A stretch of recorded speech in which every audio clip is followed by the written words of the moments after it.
अध्याय 4। हिमालय की ओर मेरे पलायन में बाधा। कोई भी छोटा मोटा बहाना बनाकर अपनी कक्षा से बाहर निकल आओ और एक घोड़ा गाड़ी किराए पर ले लो। हमारी गली में ऐसी जगह आकर ठहरना जहाँ तुम्हें मेरे घर का कोई सदस्य न दिख सके।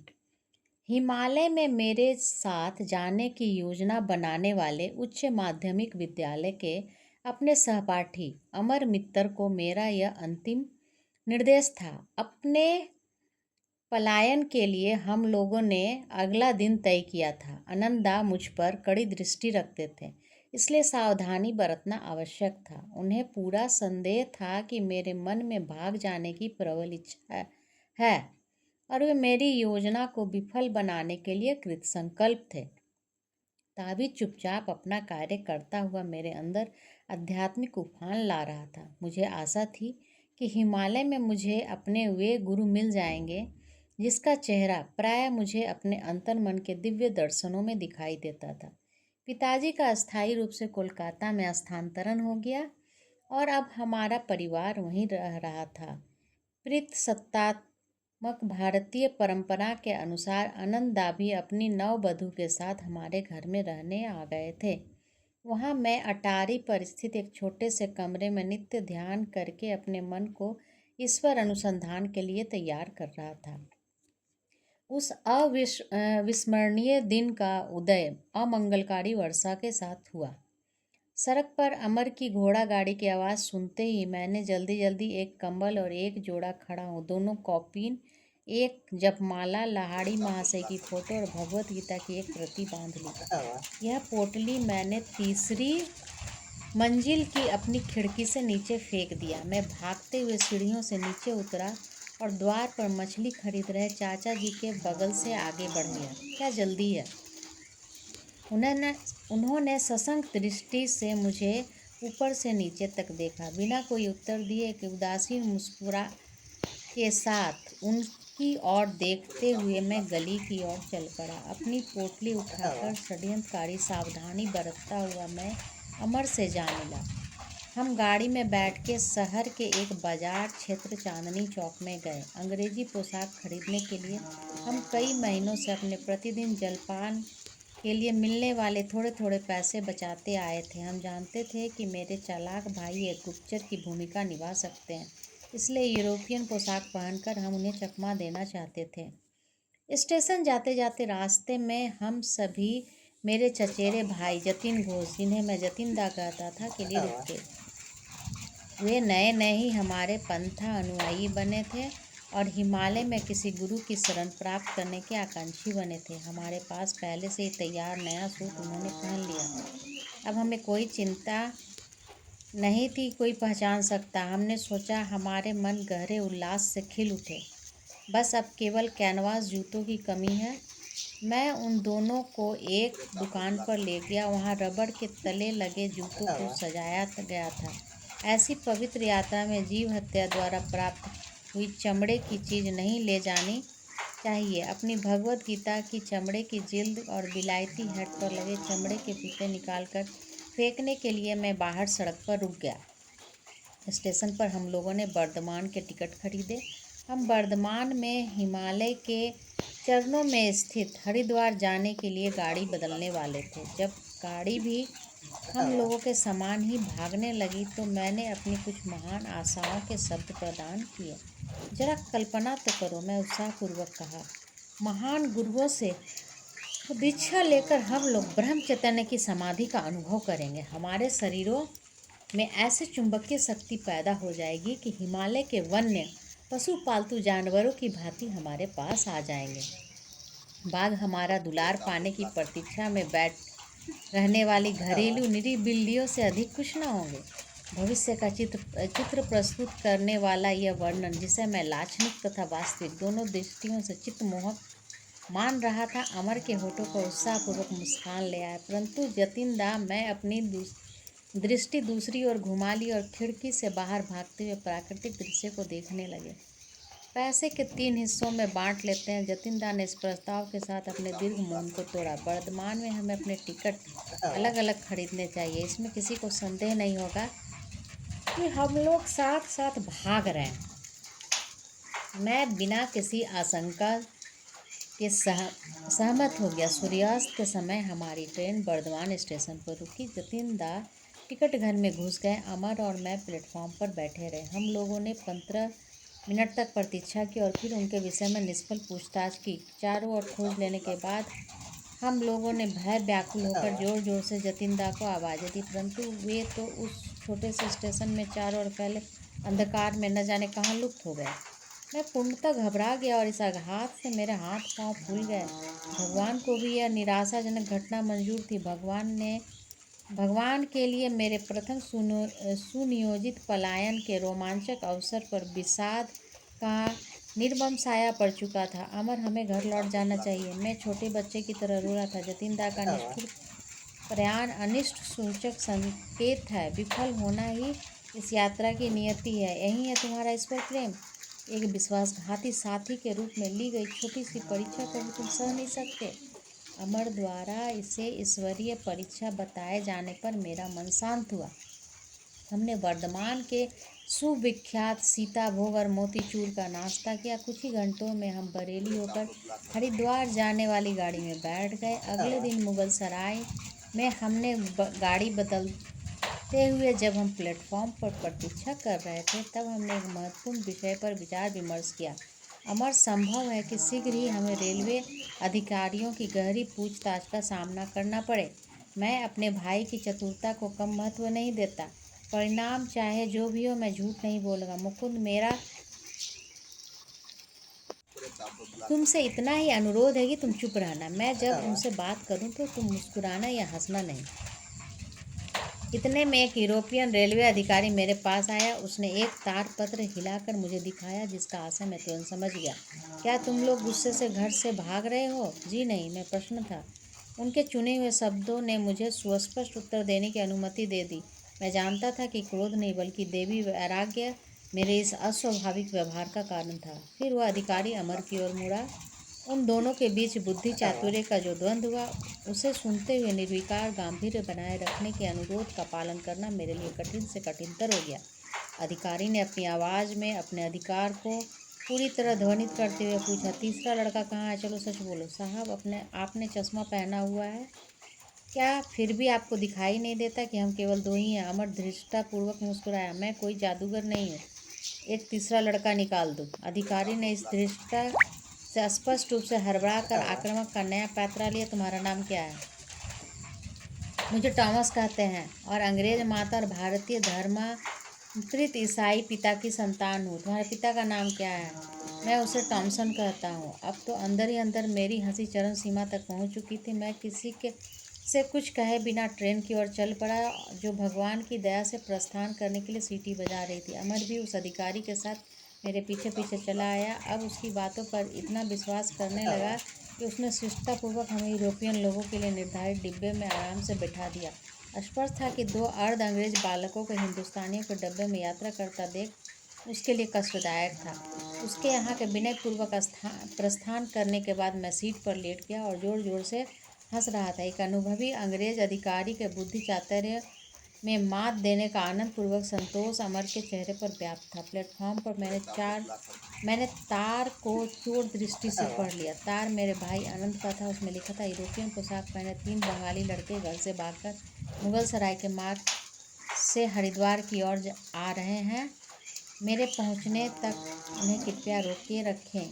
आपकी सेवाओं के लिए योग्य पुरस्कार दिया जाएगा। अमर, मैंने तुम्हें कहा था निशाना लगाए हुए टाइम टेबल को घर में मत छोड़ना। मेरी आंखों में नाराज़गी थी। मेरे भैया, अवश्य ही वहाँ ऐसा कोई टाइम टेबल मिल गया होगा। मेरे मित्र ने झेप कर इस डांट को स्वीकार किया।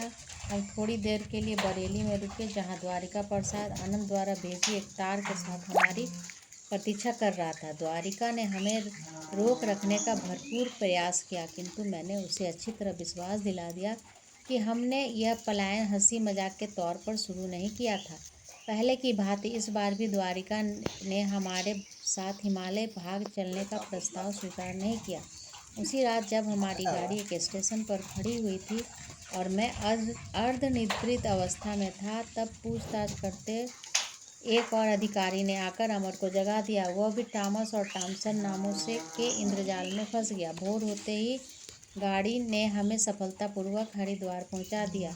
हमें अपनी ओर बुलाते गौरवशाली पर्वत कुछ दूरी पर अस्पष्ट दिखाई दे रहे थे। हम लोग तेजी से भागते हुए स्टेशन से बाहर निकले और नगर की स्वतंत्र भीड़ में प्रविष्ट हो गए। हमारा पहला काम था देसी पोशाक धारण करना, क्योंकि आनंददायक को किसी भी प्रकार हमारे यूरोपियन छद्मवेश का पता लग गया था। पकड़े जाने के पूर्वाभास मेरे मन पर बोझ बन रहा था। हरिद्वार से तुरंत निकल जाना ही उपयुक्त मानकर हमने सदियों से अनेक अनेक संतों के चरण रज के पवित्र हुए ऋषिकेश जाने के लिए टिकटें खरीद ली। मैं पहले ही ट्रेन में बैठ गया, जबकि अमर अभी पीछे प्लेटफॉर्म पर ही था। एक पुलिस वाले ने पुकार कर उसे रोक लिया। वह अवांछित प्रतिपालक हमें पुलिस स्टेशन के बंगले में ले गया। उसने हमारे सब पैसे ले लिए। उसने शिष्टापूर्वक यह स्पष्ट किया कि मेरे बड़े भाई के आने तक हमें वहाँ रोक कर रखना उसका कर्तव्य था। यह जानकर कि इन दो भगौड़ों का गंतव्य स्थल हिमालय था, उस सिपाही ने एक अद्भुत घटना सुनाई। मैं देख रहा हूँ तुम संतों के दीवाने हो।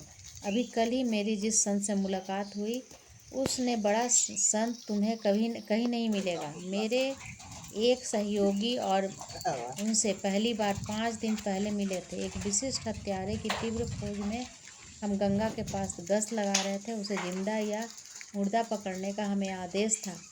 उसके बारे में हम सिर्फ यही ज्ञात था कि तीर्थ यात्रियों को लूटने के लिए वह साधु छद्म वेश धारण कर घूम रहा है। अपने सामने थोड़ी ही दूरी पर हमने एक आकृति देखी जो उस अपराधी से के वर्णन से मिलती जुलती थी। जब वह हमारे आदेश पर नहीं रुका तो उसे पकड़ने के लिए हम लोग दौड़े। उसके पीछे पहुंचकर मैंने उस पर पूरी शक्ति से फरसेप का वार किया। उसका दाहिना हाथ कटकर उसका शरीर से लगभग पूर्णतः अलग हो गया। आश्चर्य यह है कि किसी प्रकार की कोई आवाज़ निकाले बिना और उस भयंकर घाव पर दृष्टि डाले बिना वह अजनबी अपनी तेज गति से चलता ही रहा। जब हम लपक कर उसके सामने खड़े हो गए तो उसने शांत भाव से कहा, जिस हत्यारे की तुम्हें तलाश है वो मैं नहीं हूँ। यह देखकर मुझे गहरा आघात लगा कि मैंने दिव्य पुरुष से दिखने वाले एक संत के शरीर को घायल कर दिया था। मैं इनके चरणों में साष्टांग लौट गया और कातर स्वर में क्षमा याचना करने लगा तथा तेजी से निकलते खून की धार को रोकने के लिए मैंने अपनी पगड़ी का कपड़ा उन्हें दे दिया। बेटा, तुम्हारी भूल स्वाभाविक ही थी। उस महापुरुष ने मेरी ओर दया और स्नेह से देखते हुए कहा, जाओ और पश्चाताप मत करो। परम प्रीति जगन माता मेरी देखभाल कर रही है। उन्होंने अपनी लटकती भुजा को पकड़कर उसके स्थान पर लगाया और चमत्कार वह जुड़ गई। वह आश्चर्यजनक रूप से रक्त प्रवाह भी तुरंत बंद हो गया। 3 दिन बाद मुझ में उस पेड़ के नीचे आकर मिलो, तुम मुझे पूर्णतः स्वस्थ पाओगे। इस प्रकार तुम्हें पश्चाताप नहीं रहेगा। कल ही मैं अपने सहयोगियों के साथ वहाँ गया था। वह संत वहीं थे और उन्होंने हमें अपनी बाँह का निरीक्षण करने दिया। वहाँ पर न तो घाव था, न कोई चिन्ह था, न चोट के कोई लक्षण थे। मैं ऋषिकेश होते हुए हिमालय के निर्जन प्रदेशों में जा रहा हूँ। महात्मा के वहाँ से तुरंत प्रस्थान करते हुए हमें आशीर्वाद दिया। मुझे लगता है कि उनकी पवित्रता से मेरा जीवन भी उन्नत हो गया है। उस अवसर के पवित्र उद्गार के साथ अपनी कथा समाप्त की। उसके अनुभव से स्पष्टतया उसके भीतर ये नई गहराइयों को छू लिया था। एक प्रभावशाली ढंग से उसने उस चमत्कार के संबंध में छपी हुई समाचार पत्र की कतरन मुझे दी। एक सनसनीखेज समाचार पत्र में साधारणतः जिस तरह तोड़ मरोड़ कर समाचार प्रकाशित किए जाते हैं, खेद है कि इसका भारत में भी अभाव नहीं है। इस तरह संवाददाता ने भी अपने विवरण में घटना को कुछ बढ़ा चढ़ाकर छाप दिया था। उसमें लिखा था कि साधु का सिर ही धड़ से अलग हो गया था। अमर को और मुझे अत्यंत खेद हुआ कि हम ऐसे महान योगी के दर्शन लाभ से वंचित रह गए, जिन्होंने अपने पर अत्याचार करने वाले को भी ईसा मसीह के समान क्षमा कर दिया। भारतवर्ष पिछली 2 शताब्दियों से आर्थिक दृष्टि से भले ही गरीब हो गया, परंतु अभी भी उसके पास दैवी संपदा का अक्षय भंडार है। कभी कभी इस पुलिस अधिकारी सांसारिक लोग भी आध्यात्मिक जगह के गगनचुंबी व्यक्तित्व के अनायास ही दर्शन हो जाते हैं। अपनी इस अद्भुत कहानी से हमारा समय बिताने के लिए हमने पुलिस अधिकारी का धन्यवाद किया। संभवतः वह हमें सूचित कर रहा था कि वह हमसे अधिक धन्यवान था। उसे अनायास ही एक आत्मज्ञानी संत के दर्शन हो गए थे, जबकि हमारी उत्कट खोज ने हमें किसी सिद्ध पुरुष के चरणों में नहीं बल्कि एक घटिया पुलिस स्टेशन में पहुंचा दिया था। हिमालय के कितने निकट, किंतु फिर भी बंधन में होने के कारण कितने दूर। मैंने अमर से कहा, इस बंधन से मुक्त होने के लिए मेरा मन दुगने उत्साह से जोड़ मार रहा है। अवसर मिलते ही यहाँ से खिसक चले। पुण्य तीर्थ ऋषिकेश तक तो हम पैदल ही जा सकते हैं। प्रोत्साहन देने के लिए मैं मुस्कुराया, परंतु मेरा मित्र उसी समय निराशावादी बन गया, जैसे ही हमसे पैसे का मजबूत सहारा छीन लिया गया था। यदि हम ऐसे खतरनाक जंगल में पैदल चले तो साधु संतों के नगर के नहीं बल्कि बाघों के पेट में पहुंच जाएंगे। अनंत और अमर भाई 3 दिन बाद पहुंचे। अमर ने मुक्ति के आनंद से अपने भाई का सस्नेह स्वागत किया, परंतु मुझे इस पुनर्मिलन में कोई रुचि नहीं थी। अनंत ने मुझसे कठोर उलाहने के अतिरिक्त और कुछ नहीं मिला। तुम्हारे मन की भावना मैं समझता हूँ। आनंदा संतावनात्मक शब्दों में बोले, मैं तुमसे केवल इतना ही चाहता हूँ कि तुम एक बार मेरे साथ बनारस चलो, वहाँ एक विशिष्ट संत से मिलो और वहाँ से फिर कुछ दिनों के लिए दुखित पिताजी से मिलने कोलकाता चले जाओ। उसके बाद तुम यहाँ अपने गुरु को खोज पुनः आरंभ कर सकते हो। यहाँ पर अमर हमारे वार्तालाप में टपक पड़ा। उसने कहा कि मेरे साथ पुनः हरिद्वार आने का इसका कोई इरादा नहीं है। वह पारिवारिक स्नेह सुधा का उपभोग कर रहा था, परंतु मुझे विश्वास था कि मैं कभी भी अपने गुरु की खोज का परित्याग नहीं करूँगा। हमारी मंडली बनारस के लिए रेलगाड़ी पर सवार हो गई। वहाँ मुझे अपनी प्रार्थना का एक अद्भुत प्रत्यक्ष उत्तर मिला। आनंदा ने पहले से ही एक कौशलपूर्वक व्यूह रचना कर रखी थी। हरिद्वार में मुझसे मिलने के लिए से पहले वे बनारस में उतर गए थे और वहाँ उन्होंने एक शास्त्र पंडित से मिलकर मुझे उससे उपदेश दिलाने की व्यवस्था कर रखी थी। पंडित और उसके सुपुत्र ने भी मुझे संन्यास पद से विरक्त कर देने का प्रयास करने का आनंदा को वचन दे रखा था। आनंदा मुझे उनके घर ले गए। पंडित जी के अति उत्साही स्वभाव वाले युवा पुत्र आगे बढ़कर आंगन में मेरा स्वागत। यदि तुम अपने साधारण उत्तरदायित्व को त्याग देने का हठ करोगे तो निरंतर दुर्भाग्य का शिकार बनोगे और ईश्वर को पाने में असमर्थ रहोगे। सांसारिक अनुभव के बिना तुम अपने पूर्व कर्मों को समाप्त नहीं कर सकते। उत्तर में भगवत गीता के सनातन शब्द मेरे होठ पर उभर आए। यदि कोई अतिशय दुराचारी भी अनन्य भाव से मुझे भजता है तो उसके पिछले दुष्कर्मों का प्रभाव शीघ्र ही नष्ट हो जाता है। महात्मा बनकर वह शीघ्र शाश्वत शांति को प्राप्त करता है। हे कुंती पुत्र, तुम यह निश्चित रूप से जान लो कि जो भक्त मुझ में पूर्ण विश्वास रखता है उसका कभी विनाश नहीं होता। किंतु उस युवक द्वारा दृढ़तापूर्वक की गई भविष्यवाणी ने मेरे विश्वास को थोड़ा हिला दिया था। अपने हृदय में पूर्ण भक्ति से मैंने मन ही मन ईश्वर से प्रार्थना की, अभी यहीं और इसी क्षण मेरी सारी व्याकुलता दूर कर मुझे उत्तर दो। तुम क्या चाहते हो? मैं सन्यासी जीवन व्यतीत करूँ या संसारी मनुष्य का? पंडित जी ने घर की 4 दीवारी के निकट बाहर मैंने एक उदात्त बदन साधु को खड़ा देखा। स्पष्ट उन्होंने मेरे 100 घोषित दिव्य दृष्टि के बीच वार्तालाप सुन लिया था। क्योंकि उन्होंने अपरिचित होते हुए मुझे अपने पास बुलाया। अपने प्रशांत नेत्रों से मैंने एक प्रचंड शक्ति को प्रवाहित होते हुए अनुभव किया। बस उस मूड की बातें मत सुनो। तुम्हारी प्रार्थना के प्रत्युत्तर स्वरूप ईश्वर मुझे तुम्हें यह आश्वासन देने का निर्देश दे रहे कि तुम्हारे जीवन का एकमेव मात्र सन्यासी है। विस्मय और कृतज्ञता के साथ इस निर्णायक संदेश पर मैं प्रसन्नता से मुस्कुराया। उस आदमी से दूर होकर इधर चले आओ। आंगन में वह मूड मुझे बुला रहा था। मेरे उस संतवत मार्गदर्शक के आशीर्वाद मुद्रा में हाथ उठाया और वे धीरे धीरे चले गए। वह साधु भी तुम्हारे समान पागल ही है। यह मनोक टिप्पणी करने वाले श्वेत केशधारी पंडित जी थे। वे और उनके सुपुत्र मेरी सोचनीय दृष्टि से देख रहे थे। मैंने सुना है कि उसने भी ईश्वर की संदिग्ध खोज के लिए अपना घर बार छोड़ दिया है। मैंने मुंह फेर लिया। आनंदा की ओर मुड़कर मैंने कहा, इन लोगों से और किसी तर्क में नहीं उलझना चाहता। मेरे हतोत्साहित भाई तत्काल प्रस्थान के लिए मान गए। हम लोग शीघ्र ही कोलकाता जाने वाली गाड़ी पर सवार हुए। श्रीमान गुप्तचर जी, यह तो बताइए कि आपको कैसे पता चला कि मैं 2 साथियों के साथ भाग रहा हूँ? मैंने अपनी उबलती जिज्ञासा शांत करने के लिए घर जाते हुए रास्ते में आनंदा से पूछा। वे शरारत भरे ढंग से मुस्कुराए। तुम्हारे स्कूल से मुझे पता चला कि अमर अपनी कक्षा से बाहर चला गया था, लौट कर नहीं आया। अगले दिन सुबह उसके घर गया तो वहाँ निशान लगा हुआ था। एक टाइम टेबल खोज निकाला। अमर के पिता उसी समय घोड़ा गाड़ी से बाहर जा रहे थे और कोचवान से बातें कर रहे थे। आज मेरा बेटा स्कूल जाने के लिए मेरे साथ गाड़ी में नहीं आएगा, वह गायब हो गया। पिता के दुख भरे स्वर ने कहा, मैं एक साथी कोचवान से सुना है कि आपका बेटा और 2 अन्य लड़के यूरोपियन पोशाक पहने हावड़ा स्टेशन में एक गाड़ी में चढ़कर कहीं चले गए। कोचवान ने कहा। अपने चमड़े के जूते उन्होंने कोचवान को दे दिए। इस प्रकार मुझे 3 सूत्र मिल गए थे। टाइम टेबल, 3 लड़कों मंडली और अंग्रेजी वेश अनंतदा के रहस्य उद्घाटन को मैं हंसी और खीस के मिले जुले भावों से सुन रहा था। पोषवान के प्रति हमारी उदारता अपात्र दान ही ठहरी। यह तो स्वाभाविक ही